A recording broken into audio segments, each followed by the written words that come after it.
ओम नमः शिवाय।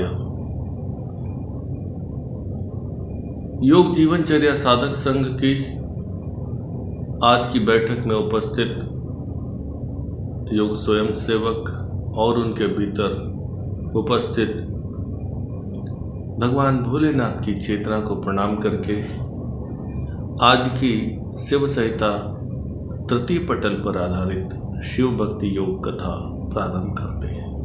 देवादिदेव महादेव महादेवी से कहते हैं कि हे महादेवी, मेघावी सर्वभूतानां धारणाय समस्यसेत् शत ब्रह्मामृतेना मृत्युश्न विद्यते।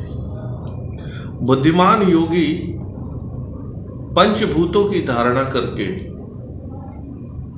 100 वर्ष तक की आयु को प्राप्त कर सकता है। आगे कहते हैं, ततो अभ्यास क्रमेणैव निष्पर्ति योगिनो भवे अनादि कर्म बीजयान येन त्वा अमृतम पिबेत। योग की साधना से योगी को ज्ञान होता है।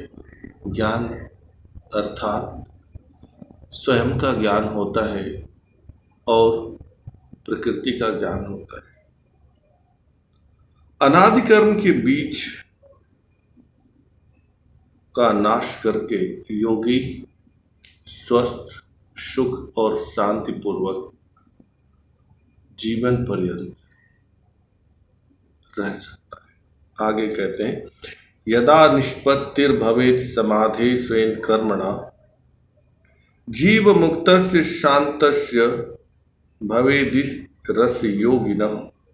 यदा निष्पत्ति संपन्न समाधि स्वेच्छया भवेत् गृहीत्वा चेतनाम वायु क्रियाशक्तिं च वेगवान सर्वस्वाचक विनिजित्वा च ज्ञान शक्तो विलीयते। आगे कहते हैं कि योगी जब योग की साधना करता है, योगी जब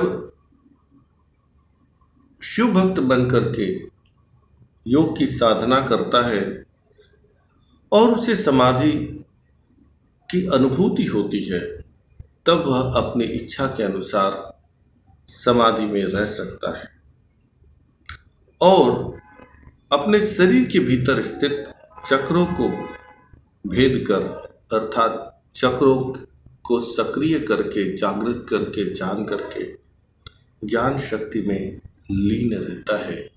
और यही योग की अंतिम अवस्था है। स्वयं के द्वारा स्वयं के भीतर स्थित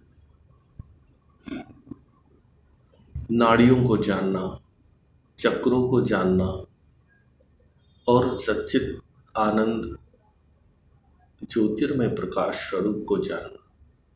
आगे कहते हैं, इदानी क्लेश हान्यर्थ वक्तव्यम वायु साधनम येन संसार चक्रेस्मिन् नो गहान भी भुवद्वम।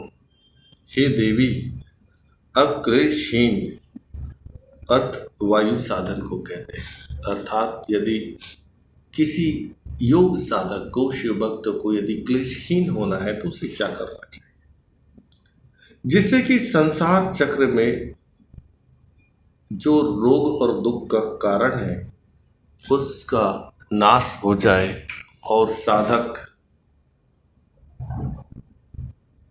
योग की साधना में बना रहे। रसनाम तालुमूले यः स्थापयित्वा वीक्षणं पिबेत प्राणनिलं तस्य रोगाणां संशयो भवेत्। और इस प्रयोग को प्रत्येक मनुष्य कर सकता है। करना क्या है, जीवा को तालु के मूल में स्थित करना है, जीभ को उल्टा करके और जितना भीतर ले जा सकते, और फिर प्राणवायु का पान करना है। इससे रोग और दुख का नाश हो जाएगा। यह योग की क्रिया है और इसको करने से योग साधक दुखों और रोगों से मुक्त हो सकता है। आगे कहते हैं, काक चंचवा पिबेद वायु शीतलम यो विभीषणम प्राणापान विज्ञान स भवेन मुक्त भाजनम। जो बुद्धिमान साधक प्राण अपान के विधान का ज्ञाता होता है, वह जीवा को कौवे की चोंच के जैसे बना करके प्राण वायु का पान करता है और वही मुक्ति का पात्र होता है। इसमें दूसरी विधि के विषय में बताते हैं कि जीवा को कौवे की चोंच के जैसे बनाना है और उससे प्राणवायु खींचना है और उससे छोड़ना है। इस अभ्यास को गुरूर उपाय प्रयत्न साधक नैसर्गिक प्राण संबंध, इस विधि पर प्रयोग किया जा सकता है। आगे कहते हैं, सरसम य पिबेद वायु प्रत्यहम विधिना सुधी नश्यति योगिनस्तस्य श्रमदाह जरामया। जो साधक नित्य विधान पूर्वक रस सहित वायु का पान करता है, वह सर्व रोग और श्रमदाह से मुक्त हो जाता है। कहने का तात्पर्य यह है कि प्राण और अपान वायु की साधना करने से साधक रोग से भी मुक्त हो जाता है, शरीर की थकान से भी मुक्त हो जाता है। आगे कहते हैं, रसना मूर्त ग्वा कृत्वा यक्षेन्द्र सलिलम पिबेद मास मात्रेण योगिन्द्रो मृत्युंजयति निश्चितम। जो योगी जीवा को ऊपर करके चंद्रमा से विरगित सुधा रस को पान करता है, वह 1 मास के भीतर मृत्यु को जीत लेता है। यहाँ खेचरी मुद्रा के विषय में बताया गया है। आगे देवादिदेव महादेवी से कहते हैं, हे महादेवी, राजदंत विलम गाढ़म संपीड्य विधिनाम पिबेद ध्यायत्वा कुंडलिनी देवी सशनाम चेन कबीर भवेत्। आगे कहते हैं कि जो साधक राजदंत को नीचे दांत से वायु के द्वारा वायु का पान करता है, उस काल में कुंडलिनी देवी का यदि ध्यान करे तो निश्चय ही वह 6 माह के भीतर कवि बन सकता है। आगे कहते हैं, काक चंचा पिबेद वायु संध्यायोरपि कुंडलिन्या मुखे ध्यात्वा क्षय रोगश शांत है। जैसे काक चंचू अर्थात कौवे की चोंच की विधि से जो साधक संध्या के समय कुंडलिनी के मुख का ध्यान करके वायु का पान करते हैं, उसका क्षय रोग समाप्त हो जाता है। आगे कहते हैं, अहर निशम पिबेद योगी काक चंचुवाविल चक्षणम पिबेद प्राण निर्लम तस्य रोगाणाम संक्षयो भवेत् दूर श्रुति दूर दृष्टि स्थिता सा दर्शनम खलम। आगे कहते हैं, जो योगी बुद्धिमान रात्रि दिवस काक चंचु से प्राणवायु का पान करते हैं, उनके रोगों का नाश हो जाता है, दूर का श्रवण भी उन्हें सुनाई देता है, दूर की वस्तु भी दिखाई पड़ती है, निश्चय ही सूक्ष्म दर्शन होता है। सूक्ष्म दर्शन के विषय में बताया गया है, सिद्धियों के प्राप्त करने का मार्ग बताया गया है। आगे कहते हैं, दंते दंतान समापीड्य पिबेद वायु शनै शनै ऊर्ध जीवस सुमेघावी मृत्युम जायति सोचिरा। जो बुद्धिमान दांत से दांत को पीड़ित करके धीरे धीरे वायु का पान करेगा और जीवा ऊपर करके अमृत पान करेगा, वह व्यक्ति मृत्यु को जीत लो। तो ये विधि का प्रयोग करने के लिए गुरु के मार्गदर्शन में योग की साधना करना है, श्वसन की विद्याओं का अभ्यास करना है, प्राण अपान की वायु की साधना करना है, जैसे कि देवादिदेव महादेव ने महादेवी से कहा है। आगे कहते हैं, षड्मास समात्रम्भ्यासम य करोत् दिने दिने सर्व पाप विनिर्मुक्तो रोग नाश यते हिंसा संवत्वर्कताभ्याम सामृत्यम जायति निशितम तस्माद् प्रयत्नेन साधयेद्योग साधकः वर्षत्रयाकृतो अभ्यास द्वारे भवति ध्रुवम अणिमादि गुणा लब्धवा जीत गुण गणस्वयं। देवादिदेव महादेव ने जो योग की विधियां महादेवी से कही है, यदि सूर्योदय और सूर्यास्त के दौरान नित्य 6 मास यदि उसकी साधना करे तो रोगों का नाश हो जाएगा, पापों का नाश हो जाएगा। यदि 1 वर्ष तक के इसका अभ्यास करे तो वह मृत्यु को जीत सकता है। साधक को इस प्रकार की अवश्य अभ्यास नित्य यदि 3 वर्ष हो जाए तो अष्ट सिद्धियों का लाभ मिल सकता है। तो यहाँ पर महादेव महादेवी को रोग से मुक्त होने के लिए, पाप से मुक्त होने के लिए, मृत्यु को जीतने के लिए और सिद्धियों को प्राप्त करने का मार्गदर्शन करते हैं। ये सारी बातें अत्यंत सूक्ष्म है, बुद्धि से परे है, तर्क से परे है, ये विज्ञान से परे अति विज्ञान पराविज्ञान की बातें हैं। आगे कहते हैं, रसना मूर्ध्वा गाम कृत्वा क्षणार्ध यत्तिष्ठति क्षणेन मुच्यते योगी व्याधि मृत्यु जरात भी।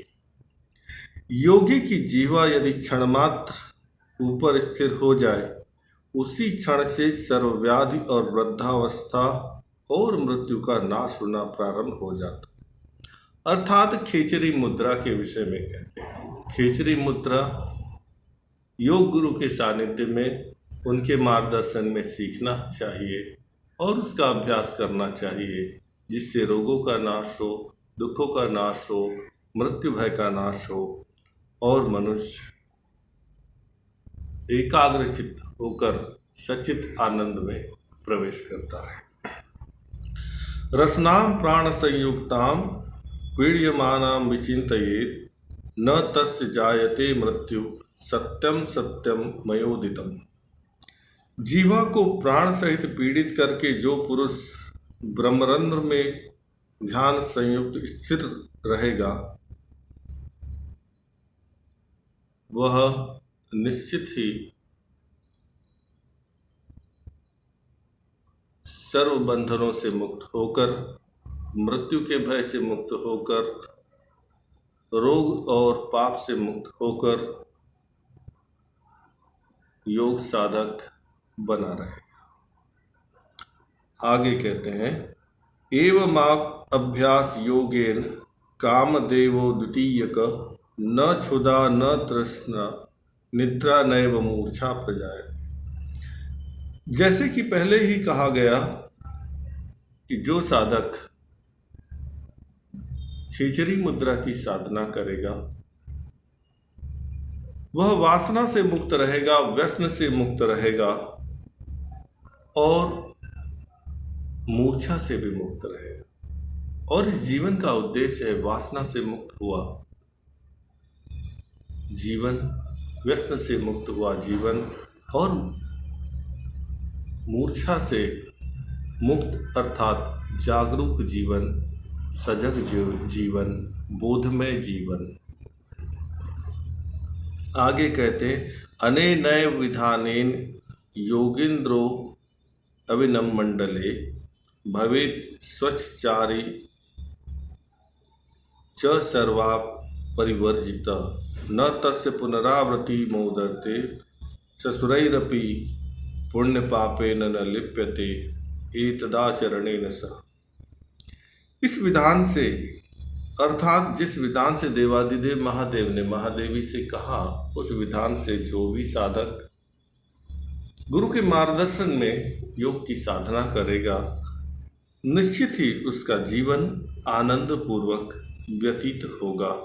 इन्हीं शब्दों के साथ आज की शिव भक्ति योग कथा तृतीय पटल पर आधारित समाप्त करते हैं और आप सबसे आशा रखते हैं कि आप खेचरी मुद्रा का अभ्यास करेंगे और जीवन को आनंद पूर्वक जीने का प्रयास करेंगे। आज के लिए बस इतना ही। उपस्थित योग स्वयं सेवकों और आपके भीतर उपस्थित शिव चेतना, आपने बड़े धैर्य, स्नेह, श्रद्धा और विश्वास के साथ शिव संहिता के तृतीय पटल के श्लोकों को सुना। इसके लिए मैं आपके हृदय और मस्तिष्क का ऋणी हूँ। इस कथा के दौरान शब्द और अर्थ में अर्थात किसी प्रकार के उच्चारण में कोई दोष अनुभूत हुआ, उसके लिए मैं आपके भीतर उपस्थित शिव चेतना से क्षमा की याचना करता हूँ। शिव भक्ति योग का कथा का उद्देश्य मात्र है देवादिदेव महादेव द्वारा जो विधियां बताई गई है उसका ज्ञान प्राप्त करना, साधना करना और आनंद पूर्वक जीवन यापन करना। विधियों का प्रयोग करने के लिए गुरु का मार्गदर्शन आवश्यक है। यदा का कदा यत्र तत्र यदि कोई शब्द दोष, उच्चारण दोष, अर्थ दोष हो जाए, उसको त्याग कर केवल विधियों पर ध्यान देना है। इसीलिए कहा गया है कि व्यर्थ की चिंता मत करो और जो आवश्यक लाभकारी हो उस मार्ग पर चलो। इन्हीं शब्दों के साथ आज की कथा यही समाप्त करते हैं और आशा करते हैं कि आप सभी शिव भक्ति में डूबे रहेंगे। आओ महामृत्युंजय मंत्र जप करें और जीवन को ऊर्ध्वगामी बनाने का प्रयास करते हैं। नमः शिवाय।